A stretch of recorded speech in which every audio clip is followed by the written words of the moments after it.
Hello दोस्तों, नमस्कार। SMKC channel में मैं आप सब लोगों का दिल से बहुत बहुत स्वागत करता हूं। फर्स्ट टाइम विजिट किया जरूर चैनल को सब्सक्राइब कर लेना। चैनल का लिंक ऊपर आई बटन पे नीचे डिस्क्रिप्शन में मिल जाएगा। सो चलिए दोस्तों, फिलहाल इस वीडियो को स्टार्ट कर लेते हैं। सो दोस्तों, अभी हम लोग आ चुके हैं बिल्कुल हमारे नॉर्मल स्क्रीन के ऊपर। एंड दोस्तों फाइनली जो मतलब बोलते हैं ना कि इंतज़ार जो हम लोग कर रहे थे इतने समय से, वो अभी हम लोग को ख़त्म होते हुए देखने को यहाँ पे मिल रहा है। कोई छोटा मोटा इंतज़ार नहीं था, आप सभी लोगों को पता है। लगभग 3 साल का इंतज़ार था। मतलब 2020 में जो चीज़ हुई थी वो 2023 में ख़त्म होने वाली थी, इसी मार्च के मंथ में। सो उसी से रिलेटेड हम लोग यहाँ पे बात कर रहे हैं। सो कौन सी चीज़, तो आप सभी लोगों को पता ही है कि 13 मार्च मतलब कल के दिन की अगर हम लोग बात करें, एक बहुत बड़ा इवेंट शेयर मार्केट में एक पर्टिकुलर कंपनी से रिलेटेड, स्टॉक से रिलेटेड होने वाला है। कौन सी चीज़? लॉकिंग पीरियड खत्म होने वाला है। यस दोस्तों, 3 साल का जो लॉकिंग यहाँ पे लगाया था आरबीआई ने, वो अनलॉक होने जा रहा है। आप सभी लोगों को पता चल ही गया होगा मैं कौन से शेयर की बात कर रहा हूँ। यस, मैं बात कर रहा हूँ यस बैंक के बारे में। सो यस बैंक की अगर हम लोग बात करें, कल के दिन यहाँ पे हम कह सकते हैं कि पूरे मार्केट का भी फोकस यहाँ पे ज़रूर रहेगा कि क्या होता है करके। राइट, क्या होगा नहीं होगा वी डोंट नो, बट देखा गया तो आप सभी लोगों को पता है कि ये जितने भी प्लेयर्स हम लोग को देखने को मिलते थे, ये बड़े बड़े नाम, IDFC first bank, axis bank, state bank of India, ICICI bank, ये तो 4 ही हो गए। देन आप देख सकते हैं एलआईसी भी था। ठीक है, एलआईसी तो पहले से था। देन अगर हम लोग यहाँ पे बात करें 4 के बाद बहुत सारे और नाम आप लोगों को यहाँ पे मिल जाएंगे। थोड़ा अगर मैं नीचे भी आ जाता हूँ तो आपको मिल जाएंगे। ये देखिए नीचे लिखे हुए, कोटक महिंद्रा बैंक की बात करें, बॉडी कॉर्पोरेट्स में आ जाते हैं। देन एचडीएफसी की अगर हम लोग बात करें, ऐसे बहुत सारे कंपनीज है।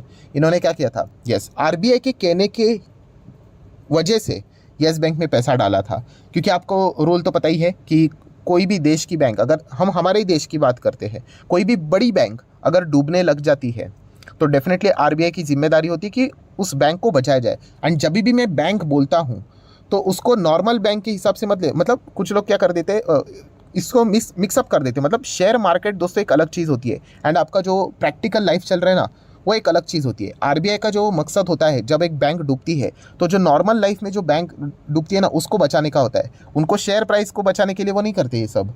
लोगों का डिपॉजिट्स, राइट, जो भी चीज़ें रखी हुई है उसको प्रोटेक्ट करने के लिए आरबीआई ये कदम उठाती है। एंड उसमें अगर देखा गया तो शेयर प्राइस थोड़ा बहुत स्टेबल हो जाता है। तो शेयर प्राइस को प्रोटेक्ट करने के लिए बिल्कुल भी आरबीआई नहीं करती है। बैंक डिपॉजिट होल्डर्स का कॉन्फिडेंस बनाए रखने के लिए, मान लीजिए इतनी बड़ी बैंक पूरी तरीके से डूब गई, लोगों का पैसा डूब गया, कितना बड़ी अफरा तफरी हो सकती है। राइट, कितनी बड़ी गड़बड़ी यहाँ पे हो सकती है। इसलिए आरबीआई ने ये काम बहुत खूबी से किया, कैसे भी किया हो। राइट, रूल्स रेगुलेशन ऐसे करने ही पड़ते हैं जिसके चलते, बट बचाया उन्होंने। अभी इसके बाद अभी असली खेल स्टार्ट होने वाला है। एंड कब से स्टार्ट होने वाला है? कल से ही। कि ये जितने भी प्लेयर्स थे, इन्होंने आरबीआई के कहने के मुताबिक यहाँ पे पैसा लगाया था, तो क्या ये येस बैंक में कंटिन्यू करेंगे, येस और नो? ये देखना सबसे इंटरेस्टिंग फैक्टर यहाँ पे रहने वाला है। एंड दोस्तों इस कहानी में थोड़ा सा ट्विस्ट भी है। ट्विस्ट मतलब देखिए, बहुत सारे लोग सिर्फ ऐसा सोचते हैं कि कल का ही एक दिन है। ज़रूरी नहीं है। कल से तो लॉकिंग खुल रहा है। वो चाहे तो 14 मार्च को बेच सकते हैं, 15 को बेच सकते हैं, 16 को, मतलब जब जब ये मार्केट स्टार्ट रहेगा वो कभी भी बेच सकते हैं। 1 महीने बाद भी बेच सकते हैं, 1 साल बाद भी बेच सकते हैं। सिर्फ लॉकिंग कल से यहाँ पे खुलने जा रहा है। बट डेफिनेटली देखा गया तो इतना ज़्यादा क्यों फोकस रखा जा रहा है? क्योंकि ये जो जितने भी ये जो उन्होंने बाइंग करके रखी थी, यस, वो उन्होंने कोई खुद के इच्छा से बाइंग नहीं की थी। ये तो रूल्स के हिसाब से उनको चलना पड़ा।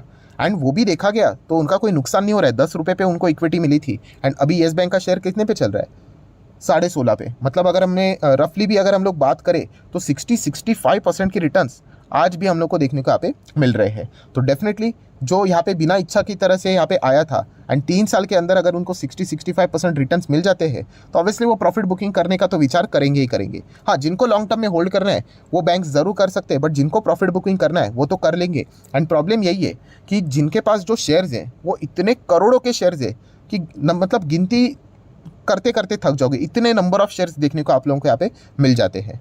सो इसीलिए दोस्तों अगर देखा गया, अगर किसी एक पार्टी ने भी अगर डिसीजन ले लिया कि हाँ मुझे बेचने हैं करके शेयर्स, तो आप अंदाज़ा लगा सकते हो कि कितना बड़ा मैसिव सेल ऑफ आ सकता है बाजार में। ओवर सप्लाई यहाँ पे हो सकता है। एंड इसके चलते लोअर सर्किट लगने के भी खतरे यहाँ पे देखने को मिल रहे हैं। लगेगा नहीं लगेगा ये तो कल के दिन की बात है। तो ये देखने वाली इंटरेस्टिंग बात यहाँ पे ज़रूर होगी।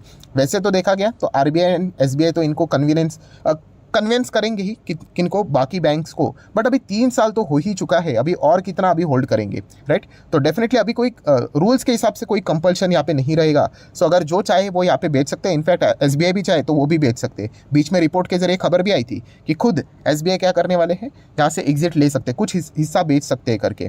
पहले उनका 49% था, आपको पता ही था इनिशियल स्टेज पे, फिर ओएफएस हुआ था तो 30% तक आ गए उनकी होल्डिंग, अभी 26% है। सो डेफिनेटली एसबीआई भी धीमे धीमे करके यहाँ से एग्जिट लेने की कोशिश करेगी, बट मेरे हिसाब से एसबीआई कभी भी मतलब जल्दबाजी नहीं करेगी बेचने के लिए, क्योंकि अगर एसबीआई ने ही एग्जिट लेने के विचार कर लिया तो फिर मतलब बाकी बैंक्स तो मतलब 1 सेकंड भी नहीं विचार करेंगे, वो तो पहले ही कल्टी मार लेंगे। तो इसलिए यहाँ पे देखा गया तो एसबीआई का रुकना बहुत ज़्यादा वैसे इंपॉर्टेंट भी है। तो बहुत ज़्यादा हम कह सकते हैं इफ़ बट वाली कहानी है, क्योंकि ऐसी हो चुकी है बातें कि हमारे हाथ में नहीं है, जिनके हाथ में शेयर्स है वो क्या डिसाइड करते हैं उसके हिसाब से हम लोग को बस कल के दिन एक रिएक्शन देखने को यहाँ पे मिल सकता है। एंड अगेन कह रहा हूँ, ज़रूरी नहीं कि कल के दिन अगर रिएक्शन देखने को नहीं मिला मतलब बच गए, वो चाहे तो 2 दिन बाद भी वापस बेच सकते, 3 दिन बाद भी वापस बेच सकते हैं। बट हाँ, एक कह सकते हैं हम लोग कि कल अगर नहीं बेचा तो शायद से वो थोड़ा सा होल्ड करने का विचार यहाँ पे कर सकते हैं, ऐसा हम लोग एक उम्मीद लेकर चल सकते हैं, राइट। इतना ही हम लोग यहाँ पे एक मतलब एक्सपेक्टेशन के मुताबिक इन चीज़ों को कैलकुलेट कर सकते हैं। सो ठीक है दोस्तों, जितने इंपॉर्टेंट पॉइंट्स थे वो तो मैंने आपके सामने रख दिए हैं। एंड हमेशा की तरह रिटेल इन्वेस्टर का ये सवाल तो रहता ही है, कौन सा सवाल, कि सर हम लोग बाय कब करें येस बैंक। तो अगर आपने इस चैनल को फॉलो किया होगा या फिर स्टॉक मार्केट क्लासेस जो दूसरा चैनल है, वहाँ पे तो मैंने एक डिटेल में वीडियो भी बनाया, लगभग 15 से 20 मिनट का वीडियो है कि येस बैंक अगर बाय करना है तो कब करना चाहिए, लॉजिकली, इमोशनली नहीं। इमोशनली तो लोग आपको पता ही है कभी भी कर सकते हैं, कल जाके बाय कर लेंगे, फिर कमेंट सेक्शन में बोलेंगे 400 जाएगा, 1000 जाएगा, ऐसे बोल के शेयर मार्केट नहीं चलता है, राइट। शेयर मार्केट चलता है आपको पता है परफॉर्मेंस के हिसाब से। तो अगर आपको यहाँ पे शेयर बाय ही करना है तो मैं किस हिसाब से बाय करता हूँ आपको पता है, हम है फंडामेंटल एनालिस्ट, राइट। हम लॉन्ग टर्म के हिसाब से विचार करते हैं। एंड लॉन्ग टर्म का जो प्लेयर होता है वो एक चीज़ से बंधा हुआ होता है, किस चीज़ से, यस, कंपनी का परफॉर्मेंस। एंड परफॉर्मेंस कहाँ से पता चलता है, कंपनी के रिजल्ट्स। सो कंपनी के क्वार्टरली रिजल्ट अगर इंप्रूव हो जाते हैं, एंड इंप्रूव मतलब भी क्या, कंसिस्टेंसी चाहिए हमें, ऐसा नहीं 1-2 बार अच्छा दिखा दिया फिर वापस 0 पे आउट हो गए, तो ऐसा नहीं, कंसिस्टेंसी परफॉर्मेंस अगर रहेगा तो डेफिनेटली कंपनी खुद ब खुद उस शेयर के प्राइस में हम लोग को परफॉर्मेंस देखने को यहाँ पे मिल सकता है। बट कंसिस्टेंसी नहीं रही तो फिर प्राइस टिकना मुश्किल हो सकता है। सो अभी तक अगर हम लोग बात करें येस बैंक का जो परफॉर्मेंस रहा है, इतना कुछ खास नहीं रहा है, क्योंकि आप सभी लोगों को पता ही है कि बार बार इनका जो प्रोविज़न है इसके चलते बैंक के जो प्रॉफिट्स है वो उड़ जाते हैं। एंड इसी दिक्कत के चलते हम लोग यहाँ पे कह सकते हैं कि आने वाले समय में भी बहुत कुछ स्ट्रगल इनको करना यहाँ पे पड़ सकता है। तो ये भी पॉइंट आप लोगों को ज़रूर यहाँ पे पता होना चाहिए। सो बाय करने के लिए अगेन मैं आप लोगों को इतना ही कहना चाहूँगा, कंपनी के रिजल्ट देख के आपने डिसीजन लेना होता है, इमोशनली नहीं। इमोशनली मतलब मान लीजिए, देखिए एक इंपॉर्टेंट पॉइंट कहना चाहूँगा कि यहाँ पे ऑपरेटर्स भी एंटर करते हुए देखने को मिलेंगे। ऑपरेटर्स कहाँ पे एंटर करते हैं आप मुझे बताओ। ऑपरेटर के लिए सबसे इंपॉर्टेंट चीज़ क्या होती है, yes, retail investor. Retail investor के लिए ऑपरेटर पंप करते हैं, उनको डंप करने के लिए रिटेल इन्वेस्टर चाहिए। तो आइदर वो पेनी स्टॉक में जाते हैं या फिर जहाँ पे रिटेल इन्वेस्टर बहुत बड़े स्तर की मात्रा में पॉपुलरली एंटर करने का विचार करते हैं बिना किसी लॉजिक के और स्टडी के, वहाँ पे ऑपरेटर्स आ जाते हैं और पंप डंप करके अच्छा खासा वो पैसा कमा लेते हैं। सो येस बैंक की भी अगर हम लोग बात करें तो ऑपरेटर को पता ही होगा कि बहुत सारे इमोशनल इन्वेस्टर यहाँ पे आ सकते हैं, राइट। अगर यहाँ पे अगर मान लीजिए अगर उल्टा भगाने की कोशिश अगर की गई, 17, 18, 19, 20 ऐसा दिखाने की कोशिश की, बहुत सारे लोग ऐसे रहेंगे जो कि इस भीड़ में क्या करेंगे, पार्टिसिपेट करेंगे। तो करना है नहीं करना है वो आपकी मर्जी। मैं एक आपको लॉजिक दे रहा हूँ कि तेज़ी देखकर कभी बाइंग नहीं करनी होती, आपको परफॉर्मेंस देखकर डिसीजन लेना होता है, चाहे फिर महंगा भी क्यों ना खरीदो।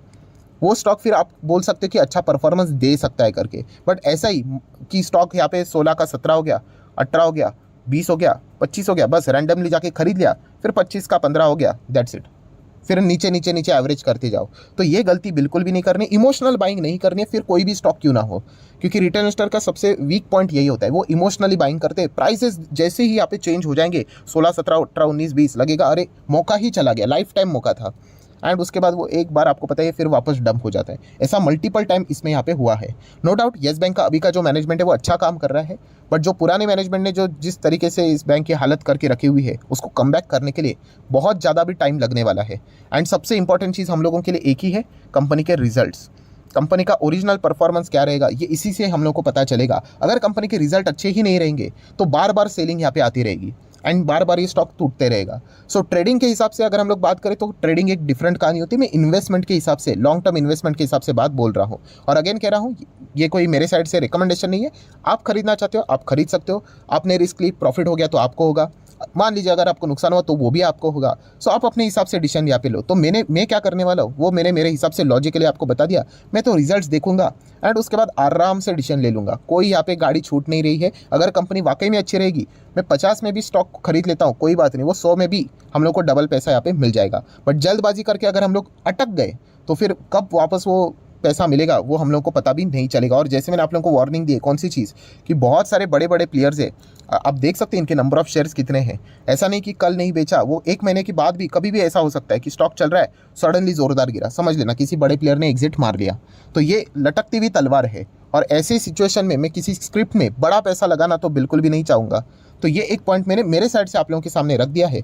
बाकी आपकी मर्जी, आपको पता ही है, पैसा आपका है तो डिसीजन भी आप ही का होना चाहिए। सो आशा करता हूं दोस्तों वीडियो हेल्पफुल लगा होगा तो जरूर लाइक एंड शेयर कर देना। एंड डीमैट अकाउंट अगर आपने अभी तक ओपन नहीं किया है तो लिंक नीचे डिस्क्रिप्शन में 25 वीडियो की लिस्ट आपको बिल्कुल फ्री ऑफ कॉस्ट मिल जाएगी। आपका नाम, कौन सा अकाउंट आपने लिंक के थ्रू ओपन किया है, प्रॉपर्ली कमेंट सेक्शन में बता देना, तो हफ्ते भर के अंदर अंदर सारे lecture free of cost provide कर दिए जाएंगे। So that's it, thank you very much दोस्तों, we will be meeting our next video. तब तक के लिए बाय बाय।